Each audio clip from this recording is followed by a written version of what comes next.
Hey, what's up? J'espère que vous allez bien. Moi, ça va très très bien. Aujourd'hui, une vidéo mindset. Mindset. Ce que je pense, ma vision des choses. Un sujet croustillant. On va parler des questions indiscrètes posées aux influenceurs. C'est un sujet qui me titille depuis un moment. Pourquoi? Parce que déjà, je reçois pas mal de questions indiscrètes. Quand je parle indiscrètes concernant ma vie privée. Et j'ai vu beaucoup de retours, je vais les appeler créateurs de contenu plutôt qu'influenceurs. J'ai vu beaucoup de retours de créateurs de contenu concernant justement ces fameuses questions indiscrètes, voire des déclarations. Carrément, des fois, on passait même pas la base de la question, on allait directement à une déclaration. Et je sais que ça emmerde beaucoup de personnes. On va mettre les mots dessus, ça emmerde beaucoup de personnes.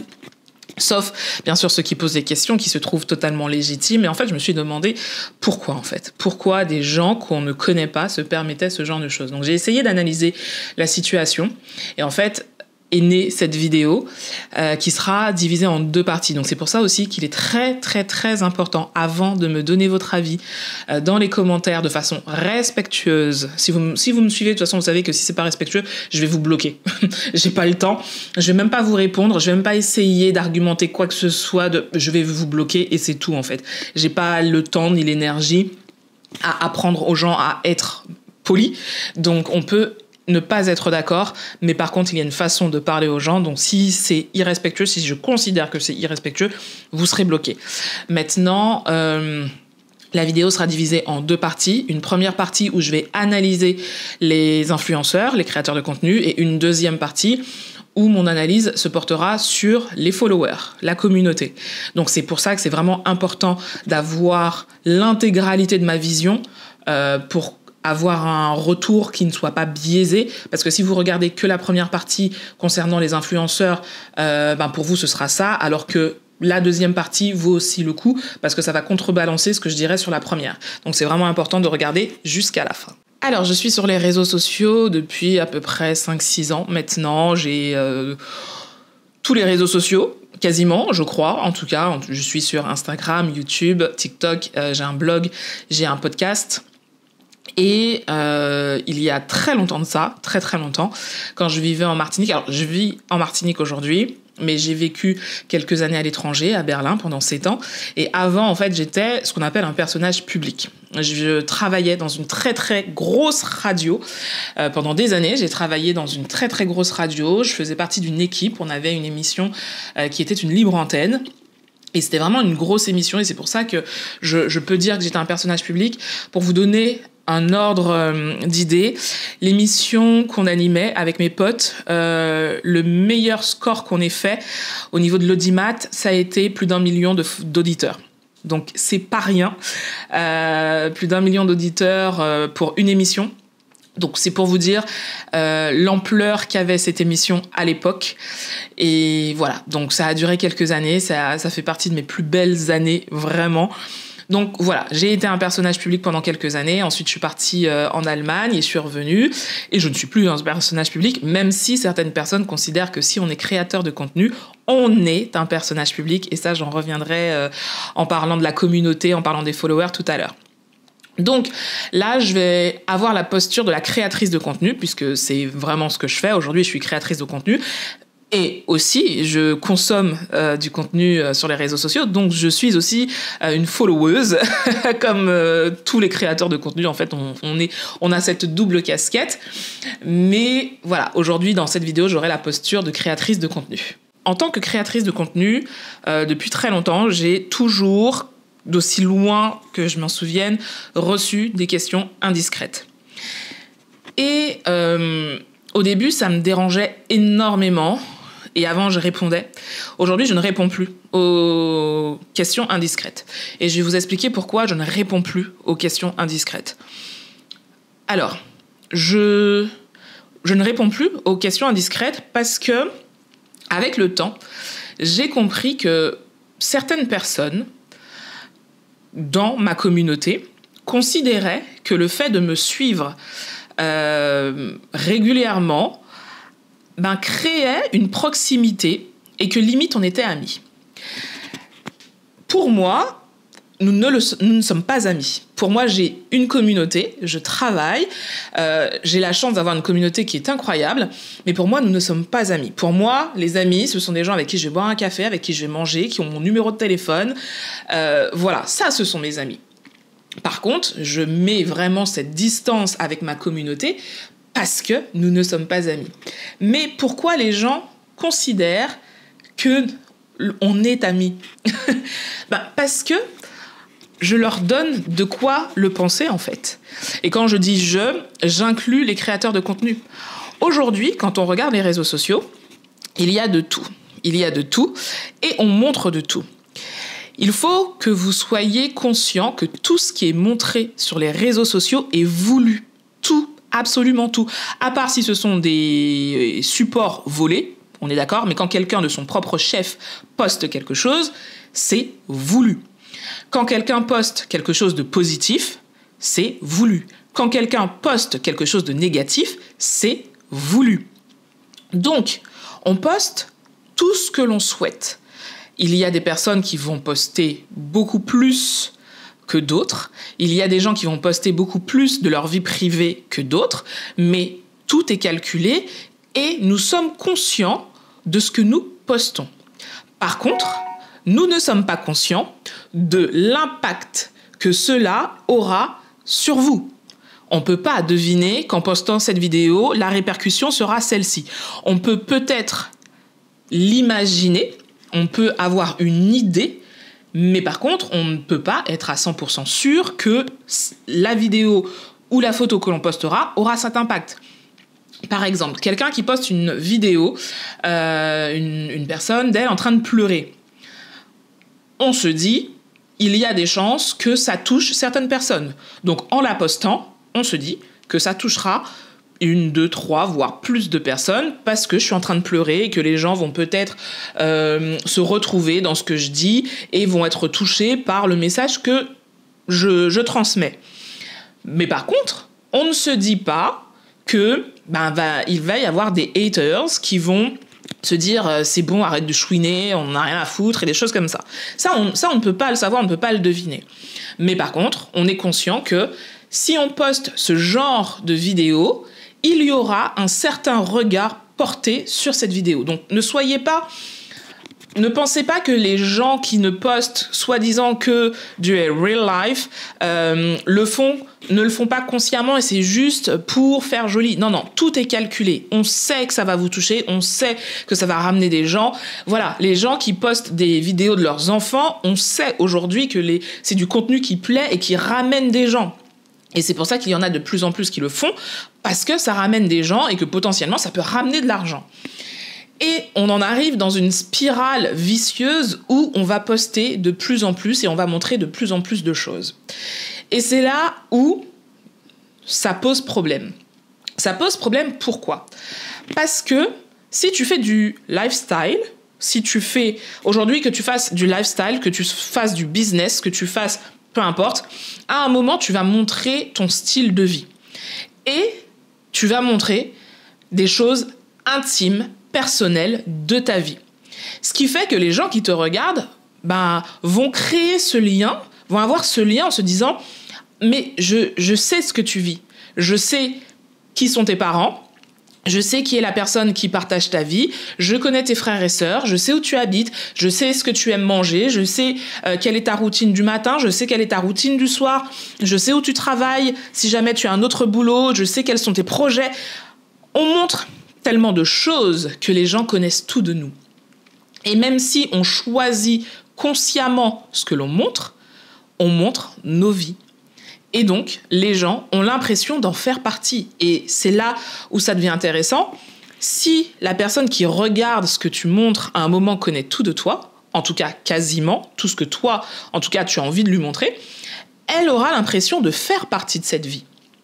Et donc, d'être ton ami. Quand certains créateurs, certaines créatrices de contenu nous montrent les personnes avec qui elles sont, nous parlent de leur rupture, nous parlent du nouveau, de la nouvelle, nous montrent quand elles sont dans leur lit avec monsieur, madame, nous montrent comment ils embrassent. Il y a des vidéos où je sais dans quel sens tu tournes la langue dans la bouche de la personne qui partage ta vie, tu vois. Quand tu me montres des vidéos de ton mariage, quand tu me montres des moments personnels de la vie de tes parents, par exemple leur anniversaire de mariage, quand tu me montres ta demande en mariage, quand tu me montres quand tu achètes des vêtements et que tu fais les essayages devant moi, quand tu me montres tes dessous, quand tu me montres tout ça, ben oui, j'ai l'impression qu'on est plus que des potes en fait, parce que je sais tout de toi. Je sais littéralement tout de toi. Alors bien sûr, il y a beaucoup de choses que tu ne montres pas parce que c'est volontaire et tu sais pourquoi tu ne les montres pas, mais quand on voit dans la balance tout ce qu'il y a, ça suffit en fait largement à se raconter des histoires et à se dire non mais un tel, je la connais en fait. J'ai pas son numéro de téléphone, je l'ai jamais vue, elle sait pas du tout que j'existe, mais je la connais. Et c'est ce lien qui est un peu malsain qui fait que certaines personnes vont se dire « Mais oui, mais si tu me montres quand tu es dans ton lit avec ton ou ta chérie, si tu me montres comment vous vous embrassez, si tu me montres tes enfants, je sais où ils vont à l'école, je sais ce qu'ils mangent, je sais ce qu'ils n'aiment pas, je sais quand ils sont malades, je sais tout de ta famille, je sais tout de toi, je sais tout des gens qui t'entourent. Tu ne peux pas dire qu'on n'est pas proche, en fait. Et c'est pas faux. Mais en quelque part, je me dis, c'est bizarre. C'est bizarre. Et donc, les gens qui nous suivent, quand ils ont l'impression de nous connaître, ben à un moment, ils vont commencer à poser des questions. Parce que pour eux, on est proche. On leur montre tellement de choses que pour eux, on est proche. Et je m'inclus dedans. J'ai montré mon mari, j'ai déjà montré des gens de mon entourage. Voilà, je m'inclus dans le « on ». Et donc, quand certaines personnes de notre communauté vont avoir l'impression qu'on est potes, ben ils vont se permettre certaines choses qu'on fait avec des potes. Et ils vont se permettre des questions indiscrètes. Et où moi je tilte, c'est quand ça pose problème aux influenceurs. Notamment, alors les questions qui reviennent le plus souvent, surtout pour les femmes, les créatrices de contenu, c'est « Où est ton mec ? On ne le voit plus. Est-ce que c'est ton nouveau mec ou est-ce que c'est ta nouvelle copine ? Est-ce que t'es enceinte ? Quand est-ce que tu fais un enfant ? Quand est-ce que tu fais le deuxième ? Félicitations pour le bébé. » Voilà, c'est des choses comme ça que nous, on entend. Et en fait, le problème, c'est que je peux comprendre les créatrices de contenu que ça dérange, parce que quand on pose ce genre de questions, quand on a ce genre d'affirmation, on ne sait pas ce que vit la personne à qui on pose la question. Peut-être que cette personne, elle a des problèmes de santé, elle ne peut pas avoir d'enfant, donc poser ce genre de questions, c'est réveiller une douleur qu'elle essaye avec laquelle elle vit.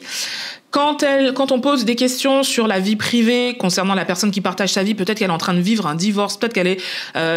ou peut-être que juste la personne, elle montre plus la personne qui est dans sa vie juste parce que, voilà, il n'y a pas de raison, et que c'est quand elle a envie, mais ça vient titiller quelque chose.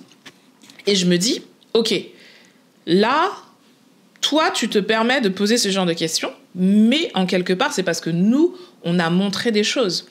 On a montré justement cette personne pendant des années qui partageait notre vie, ou pendant des mois. On a montré, on a parlé, si on a déjà des enfants, on a peut-être parlé déjà d'enfants, on a montré nos enfants qui étaient à l'école, tout ça. Et en fait, le problème, c'est qu'on montre tellement de choses que les gens derrière, ils savent pas où est la limite. À quel moment, ça, ils peuvent pas en parler. Si on montre tout, à quel moment la personne qui nous regarde se dit ça, c'est un sujet que je ne peux pas aborder. Et c'est ça qui est délicat, c'est que on montre tellement de choses que les gens derrière ne savent plus ce qu'ils peuvent ou pas poser comme question parce qu'on montre tout. Et je vais vous prendre l'exemple de l'enfant, de la maternité précisément. Maternité, le mot est important. Beaucoup de femmes sont dérangées quand on leur pose la question concernant la maternité. Et je le conçois totalement. Quand tu n'arrives pas à avoir d'enfant et qu'on te bassine avec quand est-ce que tu fais un enfant, est-ce que tu es enceinte, ou des trucs comme ça, alors que tu as juste pris 500 grammes, ça fout les boules. Donc ça, je le comprends totalement. Maintenant, ce qui, moi, me dérange dans le fait qu'on s'invective quand les gens posent cette question, c'est de se dire, j'ai montré tellement de choses, est-ce que peut-être j'aurais pas montré, peut-être que je montre trop de choses en fait, c'est ça en fait. Peut-être que je montre trop de choses et que les gens, pour ça, se permettent ce genre de questions. C'est un questionnement. Est-ce qu'on ne montre pas trop de choses ? Ce qui fait que les gens se permettent ce genre de questions. Et derrière, des fois où moi j'hallucine, où je me dis, on est bizarre quand même. On est bizarre, c'est-à-dire que on va s'énerver quand des gens vont nous demander si on est enceinte, si on veut un deuxième bébé ou des choses comme ça. On va s'énerver, à juste titre ou pas. Et derrière, par contre, on va tout montrer de nos enfants. Donc, quelqu'un qui te regarde, qui voit que tu lui parles de tes enfants, ils savent tout de tes enfants. Ils savent quand ton enfant est malade, ils savent où l'enfant va à l'école, ils savent que ton enfant préfère les carottes et pas les tomates. Voilà. Ça te dérange pas quand on en parle, mais par contre, ça te dérange quand on parle de bébé, de maternité. À quel moment les gens doivent deviner, et en fait c'est ça, comment les gens peuvent deviner que ça ils ne peuvent pas, puisque tu montres le reste, puisque tu montres tes enfants. Et pour celles qui n'ont pas d'enfants, si tu montres toute ta vie privée, ton mariage, la personne qui partage ta vie, et qu'on sait tout, où tu vas te marier, comment t'as fait ta demande, tout ça, comment les gens peuvent deviner que là, ils ne peuvent pas aller. Et c'est ça en fait, c'est que je pense qu'on a une responsabilité parce qu'on montre tellement de choses que les gens se disent « Bah oui, mais si tu montres ça, pourquoi je pourrais pas poser cette question en fait ?» Et c'est là où je me dis « C'est peut-être de notre faute. C'est peut-être de notre faute. » Alors bien sûr, on a le droit de poster ce que l'on veut. Soyons OK avec ça. On poste ce que l'on veut sur nos réseaux. Mais derrière, justement, parce qu'on ne maîtrise pas ce que pensent les gens, il faut quand même prendre ce recul en se disant, potentiellement, si je montre tout, ils poseront des questions sur tout. Et comme je vous l'ai dit, je m'inclus dans les créateurs de contenu, je ne m'exclus pas du truc. J'ai montré des gens de mon entourage, j'ai montré mon mari, et aujourd'hui, on le voit moins souvent sur mes réseaux, et des gens me posent la question, où est-il ? Il y a une personne, j'avais fait un live qui parlait d'organisation. La personne a commenté la vidéo. Alors une vidéo qui parle organisation. La personne m'a félicité parce que j'étais enceinte, alors que je parlais d'organisation, que jamais avant j'ai parlé de grossesse ou que j'étais enceinte ou quoi que ce soit. J'ai supprimé le message sous la vidéo, la personne se disant « Non, je veux une réponse » ou « Je veux que tu vois que je t'ai envoyé un message », m'a ensuite envoyé un message en DM pour me dire « Félicitations pour ta grossesse ». Et je me dis « Mais bizarre quand même » parce que je parlais organisation dans le live. L'année écoulée, je parle même pas de semaine, l'année écoulée, je n'ai jamais parlé de grossesse, donc de quoi me parles-tu en fait ? Et qu'est-ce qui fait que tu viens là, alors que c'est un live d'organisation, parler de grossesse ? Mais cette personne s'est sûrement dit, bah oui, j'ai vu son mec, elle a déjà parlé de sa vie privée, elle a montré des photos de son mariage, donc j'ai le droit de lui poser ces questions. Mais, en quelque part, je me dis peut-être que c'est moi, en montrant ma vie privée, qui ai inconsciemment donné l'autorisation à ce genre de personnes de se permettre ça. Maintenant, on passe à la deuxième partie. Les followers, la communauté. Tellement de choses à dire. Alors, je le répète, j'ai la chance d'avoir une jolie communauté, avoir des gens respectueux. Et, vraiment, à chaque fois qu'on m'a posé une question, c'était respectueux. Vraiment. Je ne réponds pas. Quand on me pose une question sur ma vie privée, je ne réponds pas. Je ne réponds pas et je ne dis pas oui, pourquoi tu me poses ce genre de questions, pourquoi tu dis que je suis enceinte, pourquoi tu me demandes où est mon mari, tout ça. Je rentre même pas dans ce genre de considération, je ne réponds pas du tout.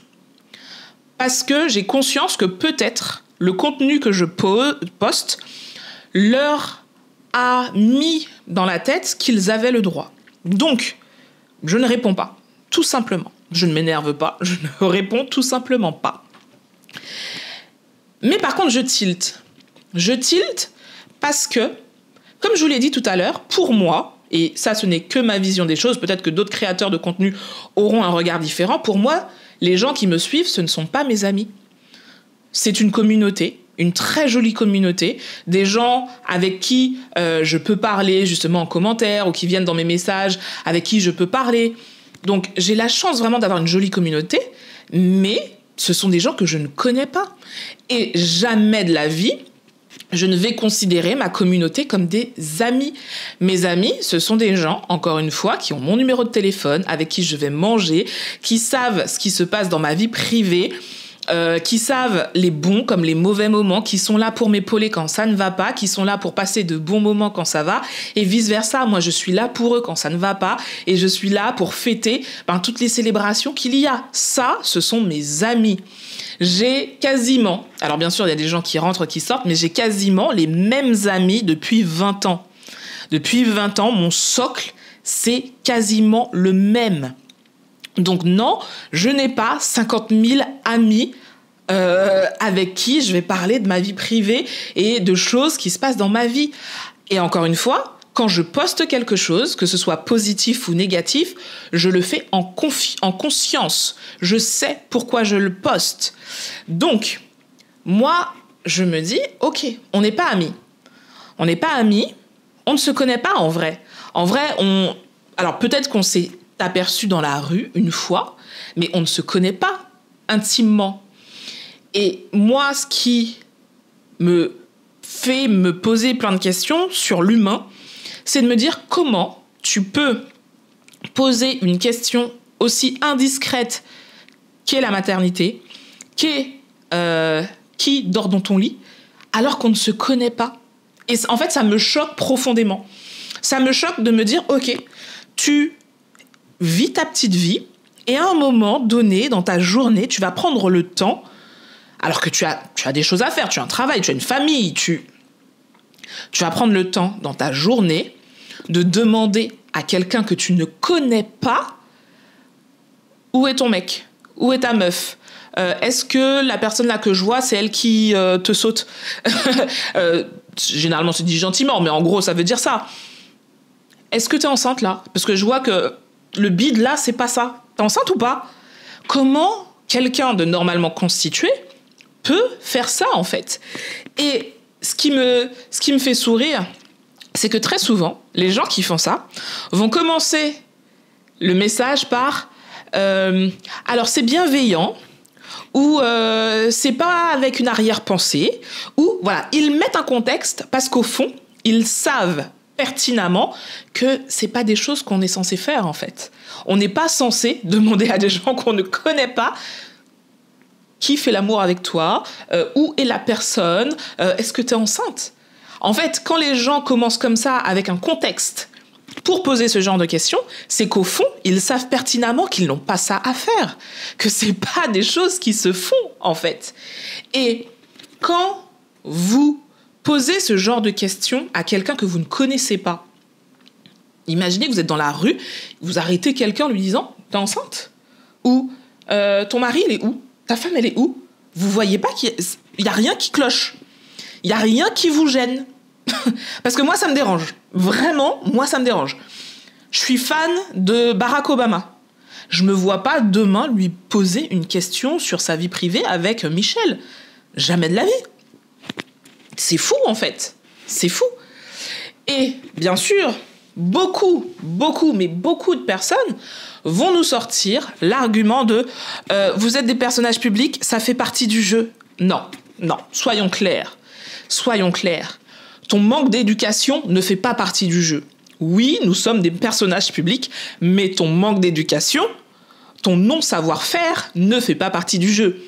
Et ne te cache pas derrière le fait que je sois un personnage public pour montrer que tu n'as pas d'éducation, en fait.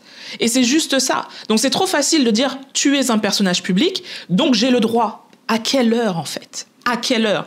À quelle heure tu te dis que quelqu'un qui est visible a le droit de répondre à toutes les questions qui te passent par la tête, juste parce que tu regardes son contenu, ou que tu regardes ses films, ou que tu écoutes ses chansons? À quel moment?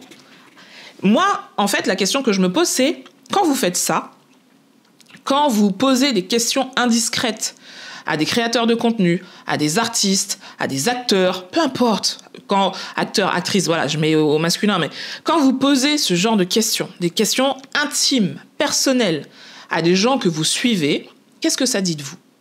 Vraiment, quand vous prenez le temps dans vos journées, plutôt que de vous intéresser à ce que font vos enfants, la personne qui partage votre vie, plutôt que d'être concentré sur votre travail, sur le fait de progresser vous-même, quand vous prenez vraiment votre temps pour écrire à quelqu'un que vous ne connaissez pas ce genre de questions, ou que vous faites ce genre d'affirmation, quand on vous a rien demandé et que félicitations, t'es enceinte alors qu'on t'a rien demandé, ça dit quoi de vous?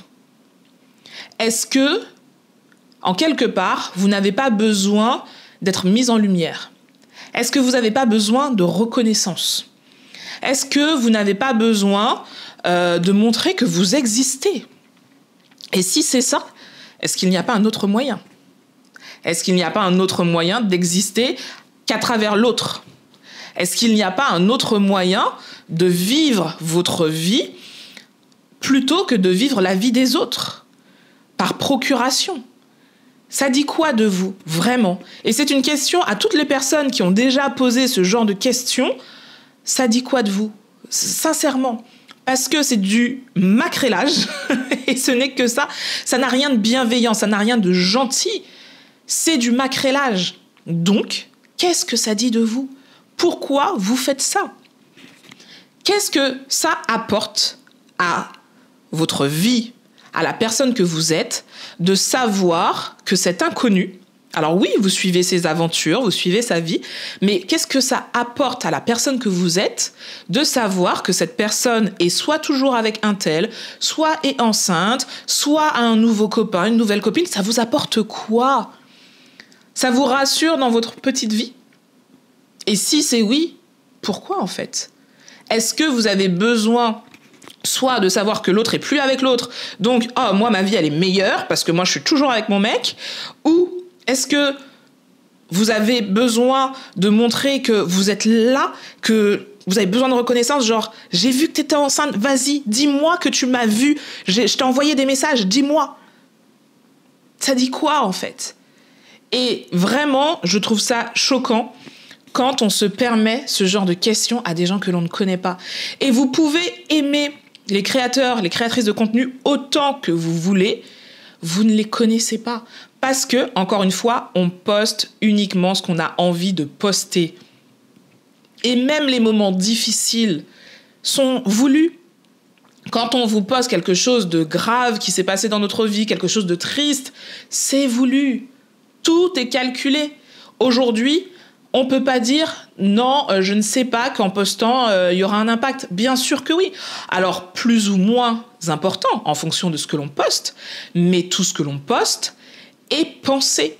Donc, quand on poste notre mariage, quand on poste une rupture, on le fait consciemment. Mais ça ne veut pas dire qu'on est amis. On le fait parce que c'est un métier. Ce qu'on fait, même les moments difficiles, ce qu'on fait, c'est un métier. Alors oui, certaines personnes vous diront que c'est pas un métier, tout ça. Bref, pour moi, aujourd'hui, quand je suis capable de monter une vidéo, de faire du storytelling, d'avoir une stratégie digitale et tout ce qui va avec la création de contenu, ouais, je suis désolée, c'est un boulot. Que ça te plaise ou non, c'est un boulot. Quand je génère de l'argent avec le contenu que je fais, que j'ai des factures, que je paye des impôts, oui, c'est un boulot, que ça te plaise ou non, c'est un boulot. Donc, derrière, comment est-ce qu'à un moment donné, vous vous dites que cette proximité, il y a plus que du divertissement? Parce que finalement, c'est que ça. Et peu importe le domaine d'expertise qu'a la personne que vous regardez, que ce soit du lifestyle, que ce soit business, fitness, on s'en fout. C'est du business, en fait. Et donc, moi, je suis désolée, je suis hôtesse de l'air, et je suis pas amie avec mon patron. Je suis pas amie avec mes collègues. Alors, j'ai des collègues avec qui je suis amie, très peu, Mais la majeure partie de mes collègues sont des collègues. Et c'est important d'avoir ses limites dans sa vie parce que tout le monde ne peut pas être ami avec tout le monde. Et j'ai pas envie d'avoir 1 million d'amis parce que ça n'a aucun sens. Par contre, mes véritables amis qui sont là depuis 20 ans, ce sont mes soldats. Et ils savent que moi, je fais partie de la même armée et que je suis là, en fait. Donc, à un moment, arrêtons de se raconter des histoires. Non, quand vous posez ce genre de questions, ça n'a rien de bienveillant, ça n'a rien de gentil. C'est juste pour assouvir ce côté maquerelle que vous avez. Mais la question, c'est pourquoi, en fait ? Pourquoi vous faites ça ? Parce que les gens ont le droit de poster ce qu'ils veulent en vrai. Et oui, peut-être qu'on poste trop de choses, c'est vrai, j'en ai conscience. Peut-être qu'on poste trop de choses, mais on a le droit. On a le droit parce que nos réseaux sociaux nous appartiennent et on poste ce que l'on veut. Mais derrière, c'est pas parce qu'on poste ce que l'on veut que les gens ont le droit de s'immiscer beaucoup plus que ce qu'on montre nous. Et en fait, c'est ça le problème. C'est que vous voulez plus que ce que l'on montre. Pourquoi ? Et ça me dérange. Je te donne le doigt et toi, tu veux le bras. Ben non, en fait. Non. Si je te donne le doigt, contente-toi du doigt. Et peut-être qu'un jour, je donnerai la main. Eh ben, tant mieux si je donne la main. Mais si je te donne le doigt, va pas chercher, avec des questions qui n'ont pas lieu d'être, le bras. Et vraiment, ça me dérange. Et surtout, à un moment, mettez-vous à notre place. Est-ce que vous aimeriez que des gens viennent vous poser ce genre de questions alors que vous ne les connaissez pas? Et c'est surtout ça. Moi, ma meilleure amie, demain, elle me dit « Ah tiens, ça fait longtemps que j'ai pas vu ton mec, il est où ?» Oh, ben je lui réponds, c'est ma meilleure amie. Oui. Mais toi que je ne connais pas, pourquoi en fait ? Pourquoi tu veux savoir ce qui se passe dans mon lit ? C'est fou. Si j'aborde le sujet, ok, que tu rebondisses dessus. Je fais une vidéo sur le célibat, je fais une vidéo sur le mariage, je fais une vidéo sur les enfants, je fais une vidéo sur la grossesse. Je suis ok que tu répondes dessus, puisque c'est le thème de la vidéo. Donc, ça fait sens que tu répondes. Je suis ok avec ça.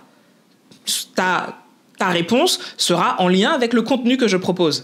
Mais si je te parle organisation, si je te parle productivité, si je te montre ce que je mange, pourquoi tu me demandes où est mon mec ? Pourquoi tu me demandes si je suis enceinte ? C'est quoi le rapport avec, je sais pas, l'organisation ? Pourquoi en fait ?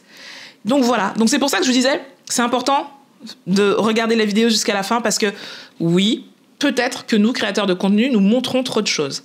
Mais derrière, vous qui nous suivez, ayez conscience que le fait que nous soyons des personnages publics ne vous autorise pas tout. Nous sommes des personnages publics, certainement, mais ça n'autorise pas tout. Et non, nous ne sommes pas amis. On se respecte mutuellement, et ça, c'est OK. Nous sommes dans la même communauté, et ça, c'est OK. On va s'entraider si on le peut. Moi, quand je vous donne tout ce contenu gratuit, quand je lis beaucoup de choses, que je me forme pour après vous redonner tout ça gratuitement, ben, à ma manière, je vous aide. Et derrière, moi, j'ai des retours de vous, justement, des retours hyper constructifs, des trucs super sympas qui me permettent aussi, à moi, de progresser, de grandir. Donc, on est dans un échange qui est chouette, vraiment. Et ça, je le reconnais. On est dans un échange qui est chouette. Mais quand ça va au-delà de ça, là, ça me pose problème. Là, ça me pose problème parce que... Pourquoi, en fait ? Pourquoi vous vous autorisez ça ? Et vraiment, je pense que l'une des meilleures façons pour savoir si on va trop loin, c'est de se dire, si j'étais à sa place, est-ce que j'aimerais que quelqu'un que je ne connais pas me pose ce genre de questions ? Alors peut-être que oui, peut-être que non, parce que bien sûr, il n'y a pas qu'une seule vision des choses, et il y a des gens qui s'en fichent royalement de parler de grossesse, de parler des personnes qui sont dans leur vie. Vraiment, il y a des gens... Vous me posez la question, je réponds, et voilà. Il n'y a pas de problème. Mais moi, personnellement, je me dis, si on ne se connaît pas, je ne vois pas pourquoi je vais vous poser une question privée, une question personnelle. Parce qu'on ne se connaît pas. Et que ça, pour moi, ça n'a pas de sens. C'est un manque d'éducation. Peut-être parce qu'on m'a éduqué comme ça. Donc peut-être que vous, on ne vous a pas éduqué comme ça. Et si c'est le cas, je le conçois et je le comprends. Mais dans ce cas-là, comprenez les gens que ça dérange. Comprenez justement les gens qui n'ont pas la même vision que vous, les gens pour qui poser une question indiscrète, c'est gênant. C'est gênant parce qu'on ne se connaît pas, encore une fois. Donc voilà où m'a amené mon analyse. Donc, bien sûr, tout n'est pas tout blanc, tout n'est pas tout noir. On est dans une zone grise, mais je pense que le plus important, c'est le respect. Le respect qu'on a vis-à-vis de l'autre, le respect que l'on a de la vie privée de l'autre. Et voilà, c'est un métier qui est particulier d'être créateur de contenu, je le conçois, c'est nouveau, mais ça reste un super métier, vraiment. Et j'ai conscience qu'on a de la chance, en tout cas moi j'ai de la chance d'avoir une très jolie communauté, vraiment. Et de toute façon, vous le voyez, je réponds à vos messages quand ils ne sont pas indiscrets. Je prends le temps vraiment de répondre à tout le monde parce que je sais que tout le monde n'a pas une communauté comme la mienne. Mais prenez du recul, vraiment, vous qui regardez les vidéos, vous qui êtes fan de certains créateurs, créatrices de contenu, prenez du recul par rapport à ce que vous écrivez, par rapport à ce que vous demandez. Tout n'est pas permis, en fait. Tout n'est pas permis sous prétexte que vous aimez ce que l'on produit. Donc vraiment, prenez du recul par rapport à ça. Et puis, tant que c'est fait avec respect, normalement, ça devrait bien se passer. Voilà. Sur ce, cette vidéo se termine maintenant. Prenez soin de vous, prenez soin des gens que vous aimez et je vous dis à très vite.